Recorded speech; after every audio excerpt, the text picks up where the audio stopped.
Assalamualaikum warahmatullahi wabarakatuh. InsyaAllah hari ini kita akan melihat topik baru iaitu dalam fasa 8 bertajuk Kediaman dan Kedamaian berdasarkan kitab Tauhid Zindani jilid yang kedua. Yang pertama, ayo kita lihat, kita perhatikan ayat Al-Quran dalam surah An-Nahl ayat 80.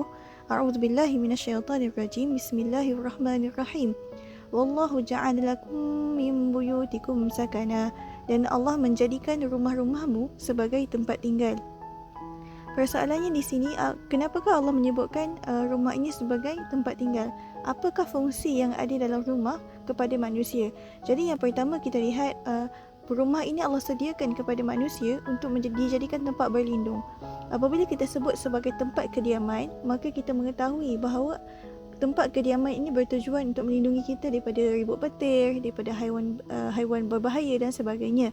Kemudian yang kedua juga kita lihat rumah ini menjadi tempat berkumpulnya sanak saudara, berkumpulnya ahli keluarga, merapatkan hubungan silaturahim antara ahli keluarga. Dan yang ketiganya kita melihat bahawa rumah ini sangat penting untuk kita di saat kita penat, kita perlukan tempat untuk kita berehat. Jadi Allah menjadikan rumah satu tempat untuk kita melepaskan penat lelah kita. Kemudian sekiranya Allah inginkan, Allah sebenarnya boleh nak datangkan kepada kita banyak musibah. Contohnya tsunami, kebakaran, tanah runtuh, dan yang mana kesemua musibah-musibah ini boleh sahaja Allah mencabut kedamaian daripada kehidupan kita. Sebagai contoh, Deadliest tsunami in history is believed to be the Indian Ocean tsunami of 2004. The U.S. Geological Survey estimated that tsunami released the energy equivalent of 23,000 Hiroshima-type atomic bombs. An earthquake created an estimated 600-mile rupture on the ocean floor. This caused the tsunami to form and then travel at the speed of a jetliner, reaching over 11 countries, traveling over 3,000 miles, killing more than 220,000 people. Because they can strike so quickly with such deadly force, tsunami warning centers around the globe are on constant alert, monitoring underwater earthquakes large enough to trigger massive waves. Their ultimate goal is to alert vulnerable coastlines and give residents time to seek higher ground before a tsunami hits. jadi video tadi menceritakan tentang peristiwa yang berlaku pada tahun 2004 yang mana berlaku di sekitar Malaysia, di Sri Lanka dan beberapa lagi negara lain, yang mana tsunami yang telah menghancurkan bumi, menghancurkan rumah-rumah, menghancurkan kediaman, menghancurkan masjid sehingga meragut banyak nyawa. Dan peristiwa kedua yang terjadi juga adalah pada tahun 2008 yang mana berlaku tanah runtuh di Bukit Antarabangsa, Kuala Lumpur. Yang mana kalau kita lihat dalam peristiwa ini, banyak rumah-rumah telah ranap dan ramai orang telah hilang tempat kediaman untuk mereka berteduh. Dan peristiwa yang terkini adalah mengenai kebakaran pusat tahfiz pada tahun 2017. Meskipun kebakaran ini tidak berlaku di kediaman, tetapi ia berlaku di sekolah yang mana berasrama. Dan kita dapat lihat bagaimana kebakaran ini telah mencabut nyawa beberapa orang pelajar. Jadi ini menunjukkan bahawa sekiranya Allah menginginkan, Allah boleh sahaja untuk mencabut kedamaian dalam kehidupan kita, mencabut kedamaian dengan memusnahkan kediaman yang kita ada. Di samping Allah telah menyediakan kepada kita, menjadikan rumah-rumah itu sebagai satu kediaman kepada kita, Allah juga telah menyediakan kepada manusia alat pembinaan. Dan pada masa yang sama, Allah telah mencipta manusia dengan pelbagai kemampuan untuk membina kediaman sendiri. Dan kedua-dua perkara ini sangat penting untuk membina rumah. Dan kita lihat tak akan berlakulah rumah, tak akan terjadilah pembinaan rumah kalau tak ada kemampuan, tak ada kekuatan daripada manusia.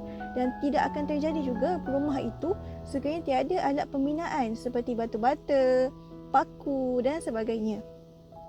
Bahkan jika kita perhatikan di dalam tubuh badan kita sendiri, sebenarnya Allah telah memberikan kelebihan-kelebihan dan kemampuan yang pelbagai. Sebagai contoh, kalau kita lihat akal yang telah Allah sediakan kepada manusia, akal ini dapat berfungsi untuk merancang, untuk berfikir, untuk merangka, untuk mereka cipta rumah-rumah yang sesuai untuk dijadikan kediaman.